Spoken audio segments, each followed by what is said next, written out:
जय जगन्नाथ स्वागत करुछि मो चैनल को मु आज आपण मानकु चाट किपरि घरे बना हुए मु शेयर करिवि। ई चाट टी आपण माने चाहिले संध्या समय मध्ये खाई परिबे, सकाळ मध्ये खाई परिबे। तापर जदि आ पूर्व आपण माने जदि मो चैनल रे नुआ अछंती ताहाले मो चैनल को सब्सक्राइब कर दियंतु, लाइक कर दियंतु। तो चलंतु मु आज आपण मानकु चाट किपरि बना हुए देखैबी।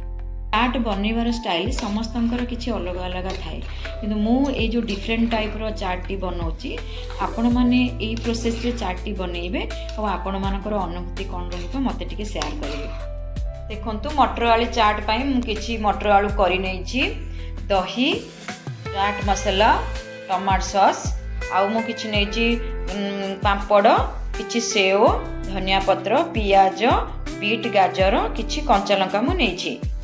आमे कौन करिबा ए जो मु करि नेथिली मटर आलू करी एथिरे मु जहा सामग्री नेछि सेथिरे मु पियाज ऐड करूची। पियाज परे मु कौन कर पियाज हमर जहा सब पापड़ मु जहा सब नेछि गाजर सब जहा नेछि सेथिरे मु सब कौन करिवि सेथिरे सब मु मिक्स करिवि। तापरे मु सेव आउ आमे कौन करिबा ना जहा सब मु सेव नेथिली सेथिरे सब ऐड कर मिक्स कर देबा। तापरे मु कौन करिवि एहाको आमे भलो भाबरे मिक्स करबा को पड़िबो।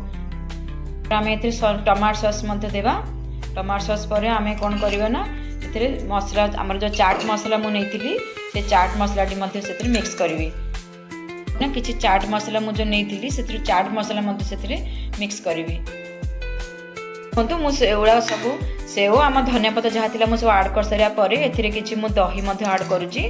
दहीटी मोर बेसी खट्टा नथिला, आपण माने जेति खट्टा चाहिबे सेही परिमाण रे दही नै परिबे। मोर दहीटा किंतु किछि खट्टा हैनी। तापर आमे यहाँ को भल भाव में मिक्स करने को पड़ो। मुझे जहाँ सब सामग्री पकईली आमर से जो करी नहीं मटर आलू करी से मटर आलू करी सहित आमको यहाँ को भल भाव में मिक्स करने को पड़ो।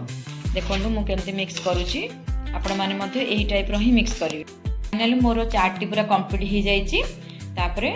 मु रोची आज रेसिपी एतिकी, नेक्स्ट मु नुआ रेसिपी नहीं आसबि। जय जगन्नाथ।